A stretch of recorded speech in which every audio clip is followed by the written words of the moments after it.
여러분, 세계 청소년의 날이 있는지 아십니까? 세계 청소년의 날이 언제인지 아십니까? 8월 12일. 국제연합 유엔이 제정한 기념일입니다. 청소년의 시기를 질풍노도의 시기라고 합니다. 몹시 빠르게 부는 바람과 무섭게 소용돌이치는 물결 같습니다. 호르몬의 변화, 사춘기, 그리고 학교로부터 압박, 부모로부터 억압 등으로 아주 힘들어하는 시기입니다. 그래서 어느 때보다도 부모의 사랑과 관심이 필요한 때입니다. 청소년의 시기는 매우 중요한 시기입니다. 인생의 지도를 만드는 시기입니다. 마음껏 꿈을 꾸고 그리고 무엇이든지 소원할 수 있는 시대입니다. 그러나 동시에 수고를 요하는 시기이기도 합니다. 훗날 거두게 될 풍성한 열매를 기대하면서 주어진 지금의 최선을 다하여 씨앗을 뿌리는 시기이기 때문입니다. 원하는 열매를 얻기 위한 노력은 대단히 힘들고 그리고 고되기도 합니다. 단기간에 열매를 볼 수 없기 때문에 더욱 인내가 필요한 시기입니다. 자, 그러므로 미래를 내다보면서 묵묵히 준비하는 사람이 지혜로운 사람인 것이지요. 자, 수고한 만큼의 열매를 기쁨으로 거두게 되는 날이 반드시 있기 때문입니다. 오늘은 우리 청소년들을 위로하고 격려하고 축복하기 위해서 청소년 축복 예배로 드리게 되었습니다. 우리 함께 중등부, 고등부 학생들 마음껏 축복했으면 좋겠습니다. 오늘은 우리 중고등부 학생들이 여디디아가 되기를 원하는 마음으로, 우리 성도들이 여디디아가 되기를 바라는 마음으로 말씀을 준비했습니다. 여디디아는 솔로몬의 다른 이름이에요. 솔로몬의 다른 이름. 솔로몬은 다윗이 지어준 이름이고요, 여디디아는 하나님이 지어주신 이름입니다. 오늘 본문은 다윗과 밧세바 사이의 불륜으로 인해서 아들이 태어나는데 하나님이 그 아들을 치십니다. 그래서 심히 병들어 앓다가 죽습니다. 다윗은 그 슬픔의 문제를 믿음으로 극복합니다. 하나님의 섭리로 받아들이고 하나님을 경배합니다. 그런 다윗에게 하나님은 솔로몬을 선물로 주십니다. 그리고 솔로몬의 이름을 여디디아라 부르게 하십니다. 여디디아라는 말은 여호와의 사랑을 입은 자라는 뜻입니다. 여호와의 사랑을 입은 자, 정말 참으로 귀한 이름이지요. 오래전에 강아지 성도 고양이 신자라는 책을 읽었어요. 밥 쇼그린과 제럴드 로빈슨이 함께 쓴 책입니다. 사람들이 왜 고양이보다 강아지를 선호하는지 그 이유를 소개하고 있어요. 고양이는 철저하게 자기중심적이에요. 강아지는요, 주인중심적이에요. 우리 신앙인의 모습도 두 가지예요. 예수님을 믿는다고 하면서도, 그리고 예수님이 내 인생의 주인이시라고 고백을 하면서도 우리는 결정적인 순간에 내가 주인이 되어서 결정하고 판단하고 행동을 해요. 고양이 신자지요. 여러분, 고양이 신자는요, 하나님을 수단으로 삼아요. 필요한 것을 채워주시는 분으로 생각해요. 근데 필요한 것을 채워주지 않게 되어지면 시험에 드는 거예요. 그러나 주님을 주인으로 삼고 살아가는 신앙인은요, 하나님을 목적으로 삼습니다. 살아도 주를 위해 살고 죽어도 주를 위해서 죽습니다. 먹든지 마시든지 무엇을 하든지 다 하나님의 영광을 위해서 살아갑니다. 여러분, 강아지를 보십시오. 주인에게 순종하는 법을 배워요. 그리고 주인을 기쁘게 하기 위해서 힘을 써요. 그래서 주인이 10가지를 잘못해도요, 한 가지만 잘해주잖아요. 그러면 그 한 가지만 기억하면서 주인을 졸졸 따라다녀요. 그런데 고양이는요, 주인이 자기를 기쁘게 해주기를 원해요. 10번 잘해주어도 한 번 잘못하잖아요. 그러면 10번 잘해준 건 새카맣게 잊어버리고 한 번 잘못한 것만 기억해가지고 토라져서 주인과 거리를 두어요. 이게 고양이예요. 여러분은 고양이 신자입니까? 강아지 성도입니까? 짐승에 비유해서 죄송해요. 자, 사실 우리는 하나님의 은혜 속에 살고 있는 사람들이에요. 아멘이지요. 모든 것이 다 하나님의 은혜라고 고백할 수밖에 없는 삶을 살고 있는 것이지요. 그런데 한두 가지 고난 때문에, 한두 가지 시련 때문에 만 가지 은혜를 잊어버리고 원망하고 불평하고 절망하며 살고 있지는 않으십니까?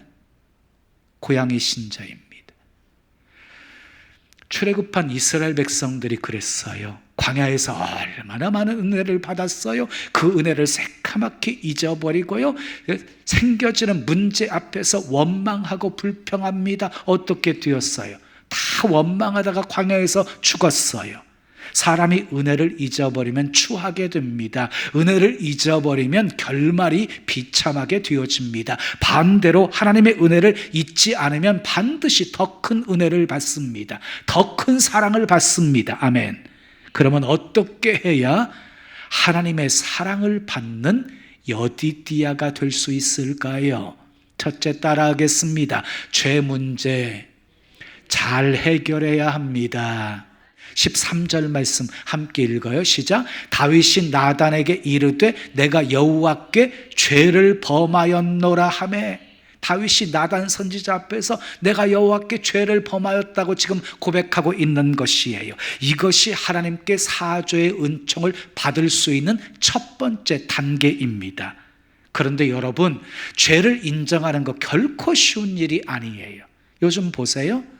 사법부 재판부에서 명확한 증거를 가지고 유죄 판결을 했음에도 불구하고 죄를 인정하려고 하지 않고 있잖아요. 무죄를 유죄로 만들었다고 주장하고 있잖아요. 오히려 재판부를 탄핵해야 된다고 소리치고 있잖아요. 사울왕이 그랬어요. 사무엘 선지자가요, 왜 왕은 월권에서 번제를 드렸습니까? 라고 묻자 사울왕이요, 이스라엘 백성들이 다 내게서 흩어지고 당신들은 정한 기간에 오지 않고, 그리고 블레셋 사람들은 나를 치려 내려오고 있으니 부득이하여서 번제를 드렸다라고 변명을 합니다. 아멜렉을 쳐서 다 진멸하라고 했는데 왜 좋은 거 남겨두었느냐고 묻자 하나님께 제사를 드리려고 좋은 거 남겨두었다고 변명을 합니다. 한 번도 사울왕은 자기 잘못을 지적받았을 때 자기 잘못을 인정하고 회개하지 않았습니다. 그래서 용서받지 못합니다. 결국 하나님 앞에 버림받게 되어집니다. 근데 다윗은 어땠습니까? 다윗은요, 죄를 지적받았을 때 변명하지 않았습니다. 핑계대지 않았습니다. 내가 여호와께 범죄하였나이다. 죄를 인정합니다. 그래서 다윗은요, 하나님의 마음에 합한 사람이 되어서 하나님의 뜻을 이루는 도구로 쓰임받게 된 것입니다. 사랑하는 여러분, 하나님의 사랑을 받으시려면, 여디디아로 사시려면 죄 문제 잘 해결하셔야 합니다. 베드로 보세요. 예수님 모른다고 3번씩 부인했어요. 저주까지 하면서 부인했어요. 다구름 소리를 듣고 밖에 나가 통곡하며 회개해요. 그리고 위대한 사도가 되었어요. 근데 가룟 유다는요, 예수님을 은 30에 팔아먹어요. 나중에 후회를 해요. 그 은 30을 대제사장들에게 던져주고요, 목매어 자살해서 죽어요. 성경은 가룟 유다에 대해서 차라리 나지 아니하였으면 좋을 뻔하였다라고 말씀하고 있어요. 여러분, 후회와 회개는 달라요. 회개해야 용서받을 수 있는 것이에요. 사무엘하 11장을 보면 다윗이 범죄한 이야기가 소개되어져 있습니다. 다윗은 끔찍한 범죄를 저질렀어요. 남편이 있는 여인을 취한 거예요. 덜컥 아이가 생기게 되어지니까 그것을 은폐하려고 결국 그 남편 우리아를 맹렬한 전쟁터에 보내서 죽게 만들어요. 간통죄에 살인죄까지 추가했어요. 10계명 가운데 6계명은 살인하지 말라, 7계명은 간음하지 말라, 그리고 9계명은 내 이웃에 대하여 거짓 증거하지 말라, 10계명은 내 이웃의 소유를 탐내지 말라입니다. 근데 다윗은 이 4가지 계명을요 한꺼번에 어긴 거예요. 사무엘하 12장 오늘 본문을 보면 그런 일이 있은 지 약 1년 정도 지난 후에 일어난 일을 소개하고 있어요. 이 다윗은 범죄한 후에 한 1년여 기간 동안 가장 힘든 시기를 보내요. 어떤 사람들은요 다윗이 밧세바와 아주 썸을 타면서 굉장히 행복한 시간을 보냈을 것이라고 생각해요. 아니에요. 다윗은 범죄한 후에 굉장히 괴로워하는 인생을 살게 되어집니다. 시편 32편 3절 4절 우리 함께 읽어요. 시작. 내가 입을 열지 아니할 때에 종일 신음함으로 내 뼈가 쇠하였도다. 주의 손이 주야로 나를 누르시오니 내 진액이 빠져서 여름 가뭄에 마름같이 되었나이다 라고 고백해요. 여기서 내가 입을 열지 아니할 때에 이 말은 무슨 말이냐면요, 내가 하나님 앞에 죄를 자백하면서 회개하지 아니할 때를 말하는 거예요. 회개하기 전을 말하는 거예요. 종일 신음하면서 살았대요. 종일 신음하면서. 그리고 뼈가 쇠하는 것 같았다 그랬어요. 뼈가 쇠하는 것 같이 고통스러웠다는 거예요. 그리고 주의 손이 주야로 나를 막 누르는 것 같았어요. 그리고 내 진액이 빠져가지고 여름 가뭄에 마름같이 되었다라고 고백하고 있어요. 그러니까 죄 짓고 난 후에 이 다윗은요 말할 수 없는 고통 속에 살았던 거예요. 그런데 여러분, 다윗은 죄 때문에 많은 괴로움을 받았지만 하나님 앞에 철저하게 나단의 지적을 받고 통회하면서 회개합니다. 자, 시편 32편 이어지는 5절 말씀을 우리 함께 읽어요. 시작. 내가 이르기를 내 허물을 여호와께 자복하리라 하고 주께 내 죄를 아뢰고 내 죄악을 숨기지 아니하였더니 곧 주께서 내 죄악을 사하셨나이다 그랬어요. 죄를 아뢰고 죄를 숨기지 아니하였더니 주님께서 내 죄악을 사하여 주셨다라고 고백하고 있는 거예요. 나단 선지자도 오늘 본문 13절 말씀에서 다윗의 죄 용서함을 선포하고 있습니다. 여호와께서도 당신의 죄를 사하셨나니, 하나님께서 죄를 사해 주셨다고 선포하고 있습니다. 여러분 기억하십시오. 회개하면 용서해 주십니다. 그래서 잠언 28장 13절에 보면 자기의 죄를 숨기는 자는 형통치 못하나 죄를 자복하고 버리는 자는 불쌍히 여김을 받으리라 말씀하셨습니다. 기억하세요? 죄를 숨기고 있으면 결코 형통할 수가 없어요. 그러나 죄를 자복하고 버리면, 회개하고 다 버리면 불쌍히 여김을 받게 되어진대요. 사랑하는 여러분, 다윗처럼 회개 잘하셔서 여디디아의 복을 받으시기를 예수님의 이름으로 축원합니다. 아멘.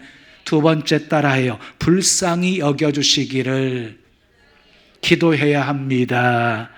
자, 14절 15절 말씀 함께 읽어요. 시작. 이 일로 말미암아 여호와의 원수가 크게 비방할 거리를 얻게 하였으니 당신이 낳은 아이가 반드시 죽으리이다 하고 나단이 자기 집으로 돌아가니라. 우리아의 아내가 다윗에게 낳은 아이를 여호와께서 치심에 심히 앓는지라 그랬어요. 하나님은 다윗에게요 밧세바 사이에서 낳은 아들이 반드시 죽을 것이라고 말씀하십니다. 그리고 하나님이 치시자 이 아들이 병이 들어서 심히 앓습니다. 다윗이 그때 어떻게 행동합니까? 16절 17절 말씀 함께 읽어요. 시작. 다윗이 그 아이를 위하여 하나님께 간구하되 다윗이 금식하고 안에 들어가서 밤새도록 땅에 엎드렸으니 그 집의 늙은 자들이 그 곁에 서서 다윗을 땅에서 일으키려 하되 왕이 듣지 아니하고 그들과 더불어 먹지도 아니하더라 그랬어요. 다윗이요, 심히 앓고 있는 그 아들을 위해서 일주일 금식 기도를 합니다. 땅바닥에 엎드려가지고 꼼짝하지를 않습니다. 밤새도록 기도합니다. 원로 신하들이 왕의 건강이 염려되어서 일으키려고 했지만 그들의 말을 듣지 않습니다. 일주일 동안 그러했습니다. 하나님이 죽는다고 했으면 죽는 거예요. 근데 왜 다윗은 하나님께 기도하고 있는 것입니까? 그 이유가 22절에 나와요. 함께 읽어요. 시작. 아이가 살았을 때에 내가 금식하고 운 것은 혹시 여호와께서 나를 불쌍히 여기사 아이를 살려주실는지 누가 알까 생각함이거니와. 무슨 말이에요? 왜 기도했다는 거예요? 하나님이 나를 불쌍히 여기셔서 혹시 아들을 살려주실까 해서 기도했다는 것이에요. 자, 여러분 보세요. 우리도 다윗처럼요, 불쌍히 여겨달라고 기도하셔야 돼요. 복음서에 보면은요, 소경 바디메오가 주여 나를 불쌍히 여기소서라고 간구했더니 그 눈을 떠서 보게 해주셨어요. 가난 여인이 나를 불쌍히 여기소서 간구했더니 귀신 들린 딸을 깨끗이 고쳐주셨어요. 오병이어의 기적의 역사도 불쌍히 여기사 일으키신 것이었어요. 예수님이 수많은 병든 사람들을 고쳐주시는데 한결같은 동기가 불쌍히 여기사 고쳐주셨어요. 여러분, 주님께서 우리를 불쌍히 여겨주시면 우리 문제 해결됩니다. 주님이 우리를 불쌍히 여겨주시면 기적도 일어납니다. 다 같이 따라하시기 바라요. 주여 나를 불쌍히 여기소서. 불쌍히 여겨달라고 기도하십시오. 그런데 일주일 동안 불쌍히 여겨달라고 간절히 금식하며 땅바닥에 엎드려서 밤새도록 다윗이 기도했는데 결과는 어떻게 되었습니까? 아들이 죽었습니다. 허무하게 다 끝나버리신 것입니까? 아닙니다. 다윗의 일주일 금식 기도는 결코 헛되지 않았습니다. 하나님이 더 큰 은혜를 베풀어 주십니다. 더 큰 축복으로 함께 하십니다. 다윗처럼 불쌍히 여겨주시기를 기도함으로 여디디아의 복을 받으시기를 예수님의 이름으로 축원합니다. 마지막 세 번째 따라하겠습니다. 어떤 상황에서도 하나님을 경배해야 합니다. 자, 20절 말씀 함께 읽어요. 20절 시작. 다윗이 땅에서 일어나 몸을 씻고 기름을 바르고 의복을 갈아입고 여호와의 전에 들어가서 경배하고 왕궁으로 돌아와 명령하여 음식을 그 앞에 차리게 하고 먹은지라 그랬어요. 아들이 죽었다는 소식을 듣고 이 다윗이 취한 행동이에요. 땅바닥에 엎드렸다가 일어나요. 그리고요, 일어나서 몸을 씻어요. 기름을 발라요. 의복을 갈아입어요. 그리고 여호와의 전에 들어가서 여호와를 경배해요. 그리고 왕궁으로 돌아와서요, 음식을 차리게 하고 음식을 먹어요.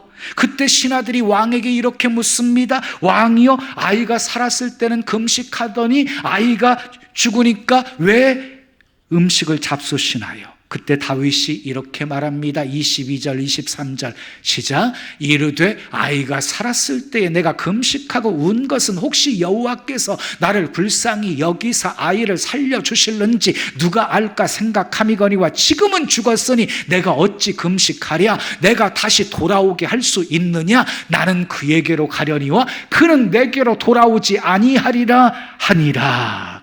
다윗은 생사화복을 주관하시는 하나님의 주권을 믿었어요. 그래서 하나님이 하신 모든 일에 순복한 것이에요. 자기 감정을 앞세우지 않았어요. 하나님의 뜻을 앞세우고 있어요. 그래서 경배한 것입니다. 욥의 경배도 그랬습니다. 모든 소유 다 잃어버렸습니다. 10명의 자식 지붕이 무너져 몰사당해 죽었습니다. 건강까지 잃어버렸습니다. 그럼에도 불구하고 이 욥은 너무 슬퍼서 겉옷을 찢고 머리털을 다 밀고 땅바닥에 엎드려서 하나님을 경배합니다. 그리고 이렇게 찬양을 합니다. 내가 모태에서 알몸으로 나와 싸운즉 알몸이 그리로 돌아가올지라 주신 이도 여호와시요 거두어 가신 이도 여호와시니 여호와 이름이 찬송을 받으실지니이다. 하나님의 절대 주권을 믿었기에 하나님을 경배하고 찬양할 수 있었던 것입니다. 사랑하는 여러분, 기도해서 기도한 대로 응답받으면 너무 좋지요. 기도한 대로 응답받으면 문제될 것 하나도 없지요. 그런데 문제는 무엇이냐면 우리가 원하는 대로 응답되지 않았을 때 문제가 발생해요. 사단이 가만 놔두지를 않아요. 실망하게 만들어요. 그리고 시험 들게 만들어요. 그런데 여러분, 다윗은요, 실망하거나 원망하거나 신앙의 손해를 보지 않았어요. 오히려 하나님의 주권을 인정하고 하나님을 경배했어요. 기도한 후에 환경은 바뀌지 않았어요. 오히려 아들은 죽었어요. 그런데 기도한 후에 다윗이 변합니다. 어떤 시련도 어떤 아픔도 어떤 슬픔도 능히 견디고 이길 수 있는 그런 믿음의 사람으로 바뀌어지게 됩니다. 여러분 기억하십시오. 기도는 나를 바꾸는 것이지 하나님을 바꾸는 것이 아닙니다. 기도는 강압적으로 결제를 받아내는 것이 아닙니다. 그래서 우리는 기도할 때 내 뜻대로 마옵시고 아버지의 뜻대로 하옵소서라고 마지막 기도의 결론을 맺어야 되는 것입니다.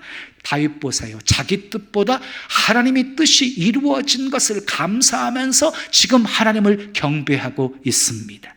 이런 다윗을 하나님께서 사랑하시고 축복하십니다. 24절 말씀 함께 읽어요. 시작. 다윗이 그의 아내 밧세바를 위로하고 그에게 들어가 그와 동침하였더니 그가 아들을 낳음에 그의 이름을 솔로몬이라 하니라. 여호와께서 그를 사랑하사 그랬어요. 하나님께서 다윗에게 밧세바를 통해서 아들을 낳게 하십니다. 그 이름을 솔로몬이라고 합니다. 솔로몬이라고 하는 이름의 뜻은 샬롬, 평화라고 하는 뜻입니다. 지금까지 죄로 인해서 하나님과 갈등 관계에 있었던 이 솔로몬에게 평화가 임하게 되어진 것입니다. 보십시오. 하나님은 다윗의 기도를 거절한 것이 아닙니다. 다른 것으로 응답하신 거예요. 더 좋은 것으로 응답하신 것이에요. 여러분, 기도 응답에는 항상 예스, 긍정적인 응답만 있는 것 아니에요. 노, 부정적인 응답도 있고 기다리라고 하는 응답도 있고요. 다른 것으로 주시기도 하시고 더 좋은 것으로 주시기도 하시는 것입니다. 그렇습니다. 하나님은 사랑하는 자 그 뜻대로 부르심을 입은 자들에게 모든 것이 합력하여 선을 이루시는 좋으신 분이십니다. 믿으시면 크게 아멘 하십시오. 계속해서 25절 말씀 읽겠어요. 시작. 선지자 나단을 보내 그의 이름을 여디디아라 하시니 이는 여호와께서 사랑하셨기 때문이더라 그랬어요. 자 보세요. 하나님께서요 나단 선지자를 보내서 출산 신방을 하게 하십니다. 하나님의 뜻을 전하게 하십니다. 하나님의 사랑을 전하게 하십니다. 그리고 솔로몬의 이름을 여디디아라 부르게 하십니다. 여호와의 사랑을 입은 자라고 부르게 하십니다. 사랑하는 여러분, 잘못했으면 매를 맞아야 합니다. 매 맞기 싫으면 죄를 짓지 않으면 됩니다. 그런데 하나님은요 징계도 유익하게 하시는 분이십니다. 다윗이 범죄했으나 여호와의 사랑을 받은 것처럼 우리도 죄인이지만 여호와의 사랑을 받을 수 있습니다. 그러기 위해 다윗처럼 죄를 인정하고 회개하십시오. 아멘. 불쌍히 여겨주시기를 기도하십시오. 어떤 상황 속에서도 하나님을 경배하십시오. 그래서 다윗처럼 하나님의 사랑을 받는 여디디아가 다 되시기를 예수님의 이름으로 축원합니다. 축원합니다.